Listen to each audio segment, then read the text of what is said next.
राजस्थान के एक छोटे से गांव में रामलाल नाम का किसान रहता था। उसके पास ज्यादा जमीन नहीं थी, लेकिन मेहनत बहुत थी। गांव वाले कहते थे, रामलाल गरीब है, पर उसका दिल सबसे अमीर है। एक साल गांव में भयंकर सूखा पड़ा। खेतों में दरारें पड़ गईं, तालाब सूख गए और फसलें बर्बाद हो गईं। किसानों के घरों में चिंता छा गई। रामलाल की सारी बचत भी खत्म हो गई। एक दिन उसने अपनी अनाज की कोठी खोली। उसमें केवल एक छोटा सा थैला बचा था, जिसमें गेहूं के कुछ बीज थे। यह उसकी आखिरी उम्मीद थी। उसी शाम गांव में एक बुआ यात्री आया। वह भूखा और प्यासा था। उसने रामलाल से कहा, बेटा, कई दिनों से खाना नहीं खाया, क्या कुछ मिल सकता है? रामलाल के सामने कठिन फैसला था। अगर वह बीज बचाता तो अगली फसल बो सकता था। अगर वह उन्हें पीसकर रोटी बनाता तो भविष्य की उम्मीद खत्म हो जाती। उसकी पत्नी ने कहा, ये हमारे आखिरी बीज है। रामलाल कुछ देर सोचता रहा, फिर बोला, अगर आज किसी की जान बच सकती है तो बीज बाद में भी मिल जाएंगे। उसने सारे बीज पीसकर रोटियां बनाई और बूढ़े को खिला दिया। बूढ़े की आंखों में आंसू आ गए। उसने कहा, तुमने अपना सब कुछ दे दिया। रामलाल मुस्कुराया, भूखे को खाना खिलाना सबसे बड़ी खेती है। अगली सुबह बुआ बिना बताए चला गया। रामलाल के पास अब न बीज थे न पैसे, फिर भी उसने हार नहीं मानी। वह रोज खेत में जाकर सूखी मिट्टी को देखता और भगवान से प्रार्थना करता। कुछ दिनों बाद एक आश्चर्य हुआ। गांव के बाहर सरकारी कृषि विभाग के अधिकारी आए।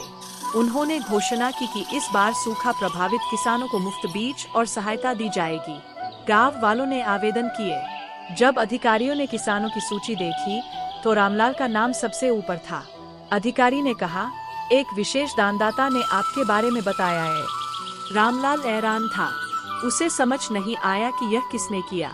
उसे अच्छे बीज, खाद और सिंचाई की सहायता मिली। उसने पूरी मेहनत से खेती शुरू कर दी। कुछ महीनों बाद गांव के खेतों में सामान्य फसल हुई, लेकिन रामलाल के खेत में गेहूं की ऐसी फसल लहलहा रही थी कि लोग दूर दूर से देखने आने लगे।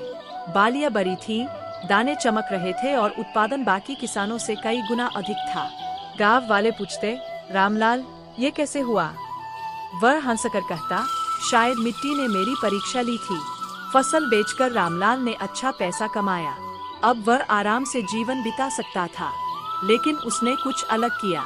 उसने गांव में एक बीज बैंक शुरू किया। जो किसान मुसीबत में होता, उसे मुफ्त बीज दिए जाते। फसल होने पर वह उतने ही बीज वापस कर देता। धीरे धीरे पूरे इलाके के किसान उससे जुड़ गए। एक दिन वही बुआ यात्री फिर गांव आया। इस बार उसने साफ कपड़े पहने थे। उसके साथ कई अधिकारी भी थे। तब सबको पता चला कि वह कोई साधारण व्यक्ति नहीं था। वह एक बड़ा समाजसेवी और कृषि विशेषज्ञ था, जो किसानों की हालत देखने के लिए गांव-गांव घूमता था। उसने सबके सामने कहा, जिस दिन मैं भूखा था, उस दिन इस किसान ने अपना भविष्य मुझे खिला दिया था। मैंने उसी दिन तय कर लिया था कि इसकी मेहनत और इंसानियत को व्यर्थ नहीं जाने दूंगा। पूरा गांव तालियों से गूंज उठा। रामलाल की आंखें नम हो गईं।